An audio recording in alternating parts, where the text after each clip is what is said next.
Empecemos. Cruzar la selva del Darién entre Colombia y Panamá es como meterse en la boca del lobo. Nélida y José Álvarez, como muchos inmigrantes, atraviesan durante meses Colombia y otras 9 fronteras para llegar a la tierra prometida, Estados Unidos. Federico Benítez caminó con ellos por la selva del Urabá durante días en una travesía angustiosa. Además de enfrentarse al clima, los animales, las enfermedades y las condiciones más extremas posibles, el paso fronterizo es una zona roja, amenazada por el clan Úsuga y la guerrilla de las FARC. Esta es la ruta de la muerte. No, si me toca cargarla, yo la subo. No, yo voy a llegar a los Estados Unidos, no sé hacia dónde me dirigiré ni dónde dormiré. Solamente llegaré y pediré asilo. Yo tengo que subirle a la buena o a la mala. Ya bueno, ahora aquí nosotros nos encontramos pasando por la selva.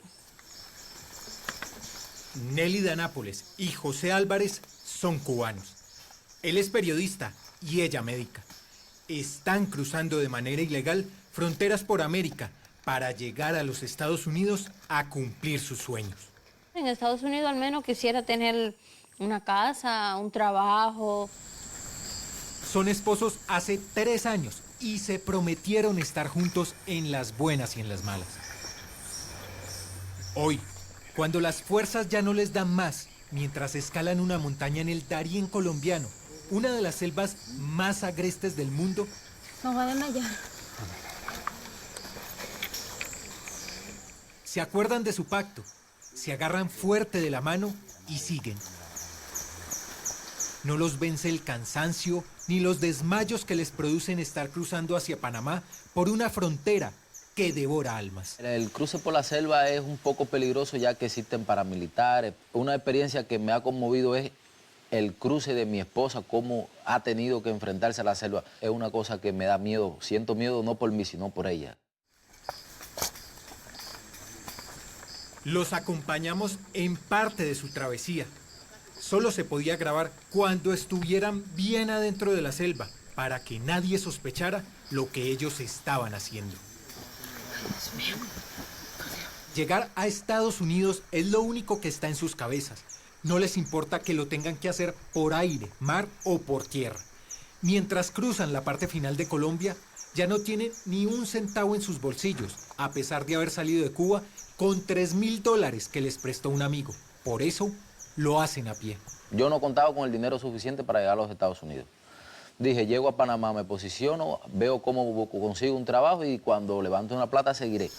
Más difícil era salir de Cuba y ya salimos. Nos toca quedarse en Panamá o deshacernos de cosas como me he ido deshaciendo. Pedacito de loma, no podemos rendir. Vender mi reloj, un teléfono, el otro teléfono y así. Ir en busca de ese sueño americano los llevó a realizar el cruce más peligroso en esta larguísima travesía, el Darién. 20.000 kilómetros cuadrados de selva entre Colombia y Panamá, que desde la época de la colonia mató españoles que no la pudieron conquistar. Hay que enfrentarse al paludismo, la lesmaniasis, la guerrilla y los paramilitares. Los migrantes dicen que quien salga con vida de Colombia tiene asegurada la llegada al sueño americano. Salieron a finales de enero de Cuba. Son de la provincia de Guantánamo. Lo hacen porque José es periodista y se cansó de la mordaza que le ponía el gobierno cubano cuando hacía reportajes para el canal Palenque TV y de las 9 detenciones a las que lo han sometido por, según él, mostrar la verdadera realidad de su país. Cada vez que yo salía a hacer un reportaje, rara vez no era detenido. Y ahí me amenazaban, me decían que mi vida corría peligro, que la familia podían ser reprimidos, que mi mujer podía ser expulsada de la escuela. Nélida estudió medicina y ganaba al mes $45 por ejercer su profesión. Yo estaba cursando el 6º año de la carrera cuando me querían expulsar porque me dijeron de que yo me estaba mezclando con personas antisociales por el simple hecho de que mi pareja hacía reportaje de la realidad cubana. Yo no me gradué con título de oro por esa razón. Solo se tienen el uno al otro. Él acaba de cumplir 27 años y ella tiene 26. se embarcaron en un viaje que puede durar meses y en el que fácilmente se puede perder la vida. Salieron por avión de Cuba hacia Guyana. Luego abordaron una lancha a Venezuela, en la que estuvieron junto con otros inmigrantes navegando por más de 12 horas en mar abierto. Allí conocieron a Yurelis Pérez, que también atraviesa la selva con ellos.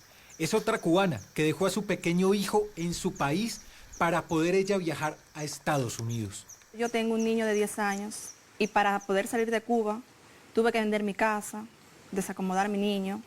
Mi mamá está enferma, tiene cáncer de piel y no puedo brindarle una economía y una alimentación que se merece. Por eso, arriesgando mi vida, dejando a mi hijo, pudiendo dejar a mi niño huérfano por mejorar el futuro de mi niño. He pasado todos estos riesgos y no sé todavía si voy a llegar con vida a los Estados Unidos. Viajaron en bus por toda Venezuela hasta llegar a Cúcuta. Entraron ilegales a Colombia, donde los atraparon mafias que están dedicadas a transportar migrantes en la frontera de Colombia con Venezuela, Ecuador y Panamá. En Cúcuta, junto con otros cubanos, los montaron en un bus hacia Montería. Fueron más de 30 horas de viaje. Nos hemos sentido engañados. Los colombianos abusan de nosotros. Como que le inventan una historia de lo más difícil del mundo para sacarle dinero. Lo que están es jugando con la necesidad del cubano. Es decir, que no es un pueblo humanitario con el cubano. Por salir de Cuba, lo que estamos pasando. En pleno páramo de Berlín, en la vía entre Bucaramanga y Cúcuta, los detuvo la policía en un retén. Según ellos, les cobraron el favor de no entregarlos a migración. Ahí nos amenazaron de que nos iban a deportar, que si no le dábamos plata nos iban a llevar para migración y entonces migración nos llevaba para Venezuela y Venezuela para Guyana y así sucesivamente. Entonces le dijimos que cuánto teníamos que dar, le dice que 500 por cada uno, éramos 16. Entre todos llegamos a $2.100 nos quitaron ese día ahí. Preferimos dar un dinero antes que nos deporten para Cuba, porque en Cuba, mucho aquí, ya, ¿qué vamos a hacer nosotros en Cuba? A ver, yo por lo menos ya yo llego a Cuba ahora y me hacen polvo. La misma guardia, la misma policía de aquí de Colombia nos ha quitado mucho dinero, hasta las pertenencias nos han quitado. De Montería siguieron para Turbo en Antioquia. Este municipio es el centro de acopio de tráfico de personas.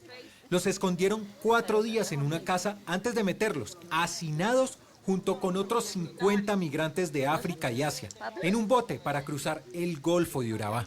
La familia de nosotros supieron lo que estamos pasando. El viaje lo hicieron de noche, por partes. En el día se escondían entre manglares. Se demoraron 3 días en llegar a Acandí, cuando lo normal es tardarse 3 horas. También les cobraron $530 por un pasaje que para los colombianos cuesta 60.000 pesos. Temía por mi vida y por la vida de mi mujer al verla. El agua nos daba aquí a las rodillas. Veníamos 57 en un bote que es, incluso ese bote no es ni para el mar, ese bote es para el río. Tuvimos 3 días ahí mal alimentados, súper débil. Yo vomité en un día como 9 veces. No sé cómo yo llegué hasta acá. Los recibió un coyote que los pasaba por la selva junto con otros cubanos. Les cobraba a cada uno $150. Los insultos y el cansancio los hizo devolverse después de 2 intentos de desafiar la selva. Pero la fuerza física no la tenía para continuar con lo demás. Éramos 19. Yo estaba deshidratada.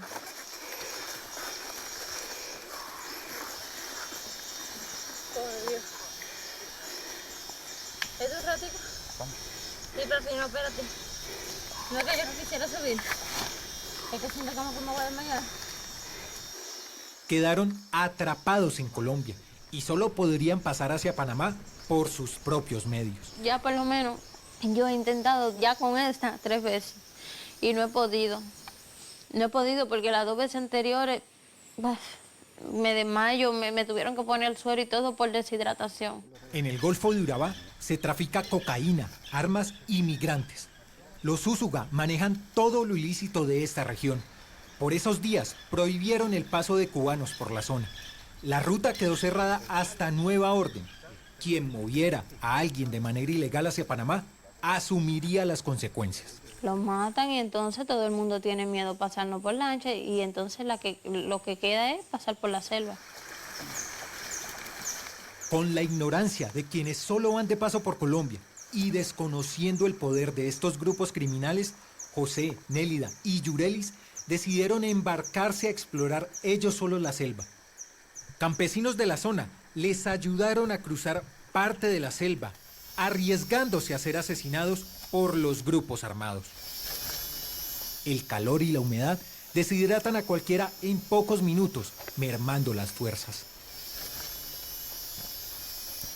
Nélida es la que más sufre. Uy, ay, me han dado desmayo, el cuerpo se te afloja, es como si te fuera a dar hipoglicemia, se te baja la presión porque son lomas muy inclinadas que hay que subir, que hay que escalar. Nélida no daba más y el único desahogo es el llanto. José se desespera, intenta darle ánimo cada vez que ella se queda sin fuerzas para que se recupere. Espérate, mami, guarda la prisa. Toma agüita de esa que tú estás vomitando y estás débil para que te hidrate. Nosotros no tenemos prisa. Devolverse no es una opción. Tienen que llegar a Panamá como sea. Llevan algo de agua, maní, galletas y unas pocas latas de atún que para los cubanos es un manjar. Tratamos de restringirnos al máximo, comer una sola vez al día o lo necesario para poder que el dinero nos dé hasta que lleguemos, aunque sea a Panamá. El camino se reduce a saltar árboles caídos, soportar ventarrones y a resbalarse en las subidas en las que agarrarse de cualquier planta es un chuzón seguro, porque todas tienen púas.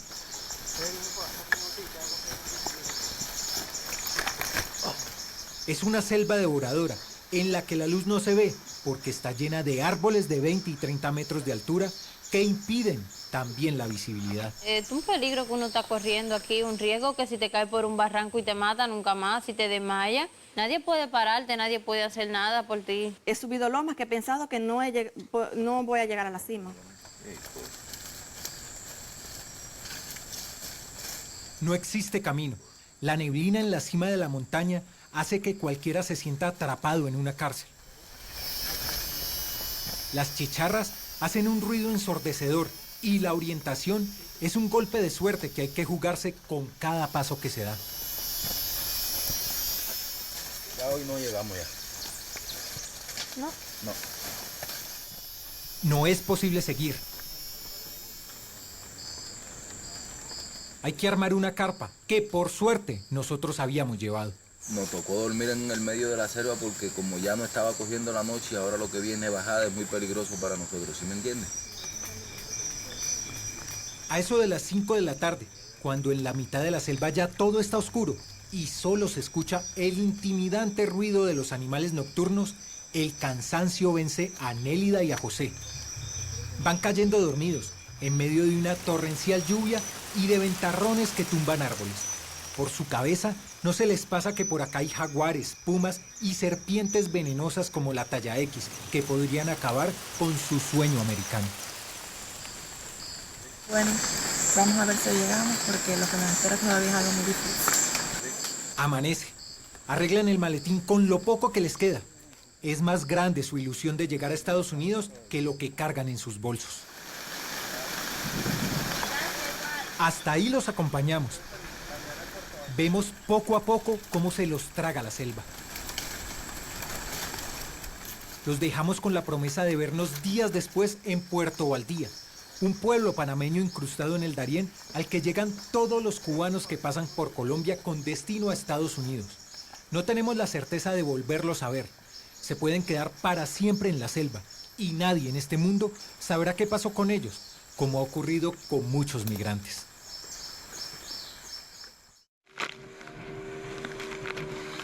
Tres días después viajamos por lancha hacia Puerto Valdía para saber qué pasó con ellos. Llegamos al pueblo. Las autoridades panameñas, al ver que somos periodistas, nos ponen todo tipo de problemas para ingresar. Después de la intermediación del cónsul panameño en Colombia, acceden a que entremos a su territorio, pero las grabaciones están prohibidas. Al menos queríamos saber si Nélida, José y Yurelis habían sobrevivido a la selva. En Puerto Valdía hay un campo de refugiados que alberga únicamente a los cubanos que vienen de Colombia En diciembre llegaron más de 4.000 a este pueblo de solo 600 habitantes.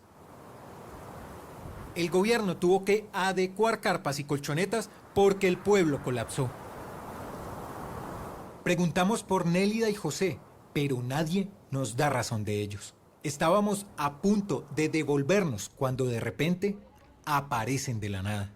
Ellos saben que está prohibido hablar con la prensa. Disimulan y nos cuentan que se demoraron 2 días más cruzando hasta Panamá. Esa fue la experiencia más amarga que yo he vivido. Pero, como le digo una cosa, le digo la otra. Si tengo que volverlo a hacer en busca de mi libertad y mi sueño, lo volvería a hacer. No me arrepiento de este viaje que he hecho. Hoy siguen en Panamá, esperando tener dinero para seguir. El papá de José está en una misión de médicos cubanos en Sudáfrica. Cada vez que puede, le envía dinero para que continúe su viaje. Yo no anhelo tener riqueza. Yo lo que anhelo es vivir como vive una persona normal. Yo prefiero morir acá libre y no morirme de hambre en Cuba. Ellos, en su ingenuidad, piensan que en Colombia han vivido lo más duro desde que huyeron de Cuba. Pero aún les falta cruzar por 5 países, recorrer 5.188 kilómetros para llegar al Paso, Texas. Sin saber aún cómo lo harán, porque no tienen dinero, tendrán que pasar por territorios dominados por las maras y los salvatruchas en Centroamérica y recorrer México de sur a norte, tratando de sobrevivir a las balas de los carteles si quieren sentirse libres en los Estados Unidos.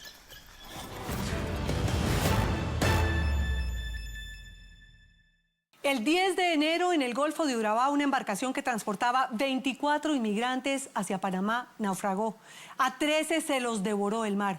Viajaban personas de Sierra Leona, de Pakistán, de Guinea, de Somalia y de Nepal.